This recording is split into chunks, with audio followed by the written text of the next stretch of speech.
ஓம் ஸ்ரீ பிரித்யங்கரா தேவியே போற்றி போற்றி. ஓம் ஸ்ரீ பிரித்யங்கரா தேவியே போற்றி போற்றி.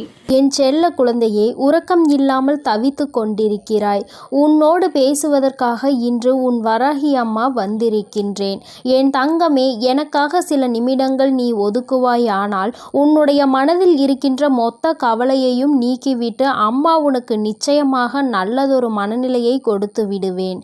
இரவு உறக்கம் உன்னை தழுவவில்லை என்று என் பிள்ளை படுகின்ற வேதனை எத்தனை என்பதை என்னால் உணர முடிகிறது.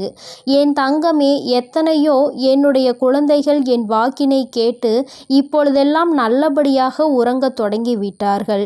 எதை பற்றியும் கவலைப்படாமல் இந்த தாயானவள் அவர்களோடு இருக்கிறாள் என்ற நம்பிக்கையோடு நல்ல உறக்கத்தை இப்பொழுது எடுத்துக்கொள்ள தொடங்கிவிட்டார்கள். என் பிள்ளை, நீயோ என்னை துணையாக கொண்டாலும் உன் மனதில் இருக்கின்ற சில வேதனைகள் உன்னை எப்பொழுதுமே வாட்டி வதைத்து கொண்டிருக்கின்றது. என் தங்கமே, அறியாதவர்கள் என்று எண்ணி நீ பாவம் பார்த்தாய். புரிந்து கொள்வார்கள் என்று நினைத்து விட்டு கொடுத்தாய். மாறுவார்கள் என்று நினைத்து பல நேரங்களை ஒதுக்கினாய். திருந்துவார்கள் என்று நினைத்து மன்னித்து விட்டு விட்டாய். ஆனால் அவர்கள் மட்டும் அப்படியேதான் இருக்கின்றார்கள். அப்படியானால் நீ இந்த நேரத்தில் புரிந்து கொள்ள வேண்டியது எதை தெரியுமா? என் தங்கமே, மாற வேண்டியதும் மாற்ற வேண்டியதும் அவர்களை அல்ல, மாற்ற வேண்டியது உன்னைத்தான் என்பதை நீ முதலில் புரிந்து கொள். என் தங்கமே, வாழ்க்கையில் சில முக்கியமான முடிவுகளை எடுக்கும் பொழுது இறை நம்பிக்கையோடு சேர்த்து நீ எடுக்க வேண்டும். அதை நீ செயல்படுத்தி விட்டு முடிவை இறைவனிடத்தில் விட்டுவிட வேண்டும். என்னை நம்பி நீ செய்கின்ற காரியம் யாவும் என்னால் எடுக்கப்பட்ட முடிவு என்பதை நீ புரிந்து கொண்டால் உனக்கு நிச்சயமாக இது போன்ற எண்ணங்கள் எல்லாம் தோன்றாது. யார் எப்படி வேண்டுமானாலும் இருந்துவிட்டு போகட்டும். யாரையும் திருத்துவதற்காக உன்னை நான் இங்கு படைக்கவில்லை. உன்னுடைய வாழ்க்கையை நீ சந்தோஷமாக வாழ வேண்டும் என்பதற்காக தான் உன் அம்மா உன்னை படைத்திருக்கின்றேன் என்பதை நீ மறந்து விடாதே. என் தங்கமே, காசு இல்லாமல் ஏழையாகவே வாழ்ந்துவிட்டு போகலாம்.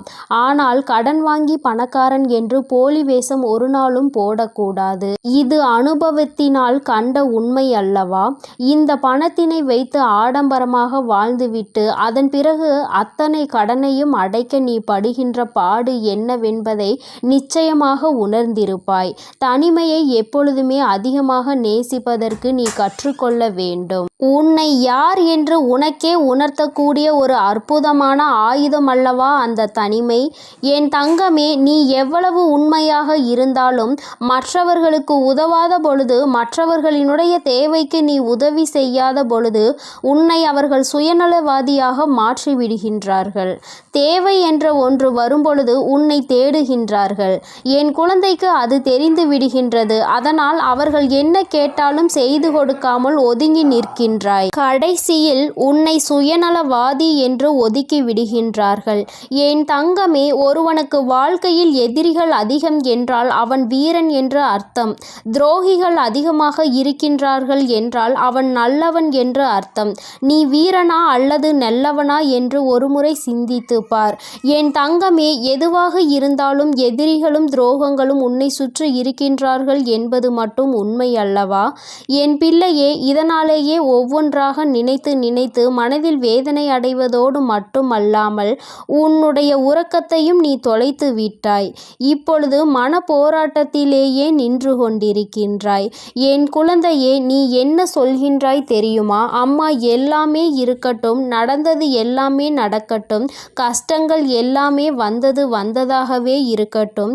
எனக்கு வலிகளை கொடுக்கின்றவர்கள் எனக்கு வலிகள் தருகிறார்கள் என்று நினைத்து எதுவும் வருந்த வேண்டாம். ஆனால் எனக்கும் வலிக்கும் என்று ஏன் அவர்கள் புரிந்து கொள்ளாமல் இருக்கின்றார்கள்? வலிகளை கொடுப்பதற்கு முன்பாக அவர்களும் வேதனைப்படுவார்கள் என்று நினைக்காமல் தானே எனக்கு கொடுத்து கொண்டிருக்கின்றார்கள் என்று அந்த வேதனையில்தான் நீ துடித்து கொண்டிருக்கின்றாய். யார் எனக்கு ஆறுதலாக நிற்கின்றார்கள்? யாரும் இல்லாமல் தனிமையில்தானே நான் அமர்ந்திருக்கிறேன் என்று என் பிள்ளை நீ நினைக்கின்றாய். என் தங்கமே, யாருமே உனக்கு துணையில்லை என்றால் இந்த தாயானவள் உனக்கு துணையாக இருப்பாள் என்பதை நீ முதலில் புரிந்து கொள்ள வேண்டும். என் தங்கமே, பொதுவாக வாழ்க்கையில் ஏற்படுகின்ற சில கருத்து வேறுபாடுகளுக்கு முன்பாக ஒரு விஷயத்தை நீ உணர்ந்து கொள்ள வேண்டும். மனதிற்கு பிடித்தவருடன் பயணம் செய்வது எல்லாம் ஒரு நாளும் சலித்து போகாதது.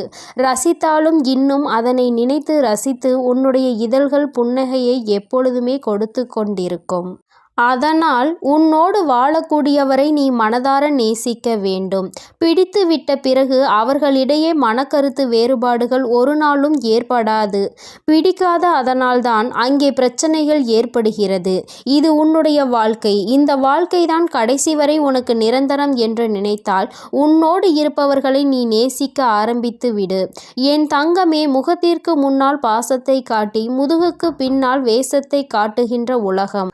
அதனால் எப்பொழுதுமே யாரையும் நீ நம்பாதே. என் தங்கமே, அடுத்தவன் நம்மை பார்த்து தவறாக நினைத்து விடுவானோ என்று நினைத்து நினைத்து கஷ்டப்பட்டு வாழ்வதை விட உன்னை தவறாக நினைக்க அவர் யார் என்று நினைத்து முதலில் நீ தைரியத்தோடு வாழ வேண்டும்.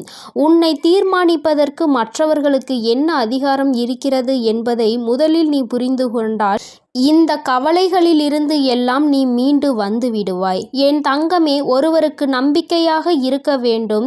ஒருவரை ஏமாற்றிவிட்டு இன்னொருவருக்கு நம்பிக்கையாக ஒரு நாளும் இருக்கக்கூடாது.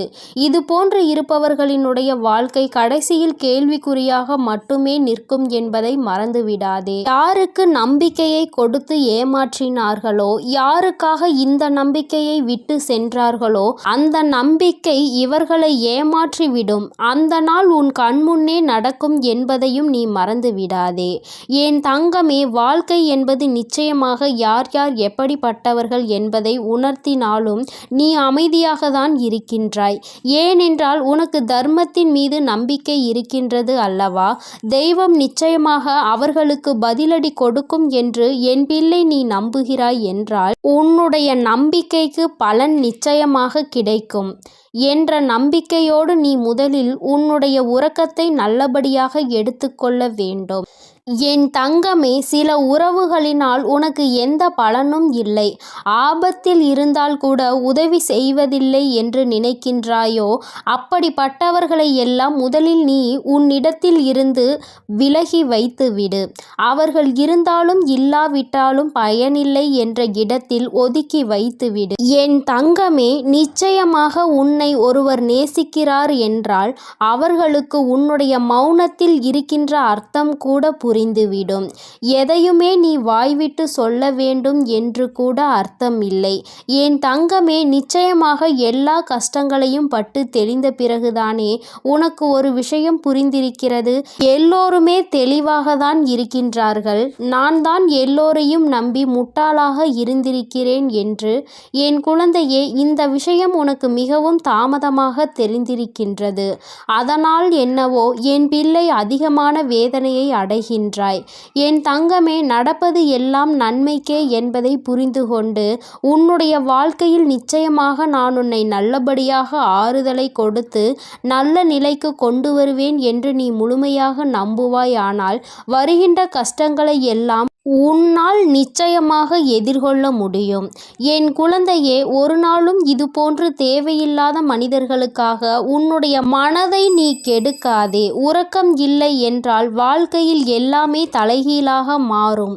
உன்னுடைய இந்த உறக்கம் இன்று இரவு உறக்கம் நாளைய விடியலில் உனக்கு நிச்சயமாக நல்ல தெளிவை கொடுக்கும். இந்த தெளிவு நிச்சயமாக என் குழந்தையை நல்ல முடிவுகளை எடுக்க வைக்கும். நடப்பது எல்லாம் நன்மைக்கே என்பதை உணர்ந்து கொண்டு செய்ய நினைக்கின்ற விஷயங்களை எல்லாம் நல்லபடியாக முடித்தால் வெற்றி நமக்கு வந்து சேரும். எல்லாம் நம்மை வந்து சேரும் பொழுது நம்மை விட்டு விலகியவர்கள் கூட தானாக நம்மை தேடி வருவார்கள் என்பதை நீ புரிந்து கொள்வாய். என் தங்கமே, எல்லோருக்கும் எல்லா நாளிலும் இது போன்ற தெய்வத்தின் வாக்கு கிடைத்துவிடும். விடாது. என் குழந்தைக்கு இந்த இரவில் உனக்கு கிடைத்திருக்கிறது என்றால் உன்னை விட அதிர்ஷ்டசாலி, உன்னை விட புண்ணியங்கள் செய்திருப்பவர்கள் யாரும் கிடையாது. இதற்கு மேலும் புண்ணியங்களை தேட வேண்டும் என்றால் என் குழந்தை நிச்சயமாக தான தர்மங்கள் செய்து கொண்டே இரு. இல்லை என்று நின்றவருக்கு முன்னால் முடிந்ததை கொடு. என் தங்கமே, அதிகாலை சீக்கிரமாக எழுந்திருக்க ஆரம்பித்து விட்டாலே இந்த வாழ்க்கையை நீ வெல்ல தொடங்கிவிட்டாய் என்று அர்த்தம். என் தங்கமே, அதனால் சீக்கிரமாக எழுந்து உன்னுடைய வேலைகளை நல்லபடியாக தொடங்கு. என் செல்ல குழந்தைக்கு இந்த வராகி அம்மாவினுடைய அருளும் ஆசீர்வாதங்களும் எப்பொழுதும் முழுமையாக இருக்கும். என் தங்கமே, அதனால் நீ எதற்காகவும் கலங்காதே, எதை நினைத்தும் வருந்தாதே. நீ நல்லதையே நினைத்தால் உன் வாழ்வில் எப்பொழுதும் உனக்கு நல்லது மட்டுமே நடக்கும். ஓம் ஸ்ரீ பிரித்யங்கரா தேவியே போற்றி போற்றி. ஓம் ஸ்ரீ பிரித்யங்கரா தேவியே போற்றி போற்றி.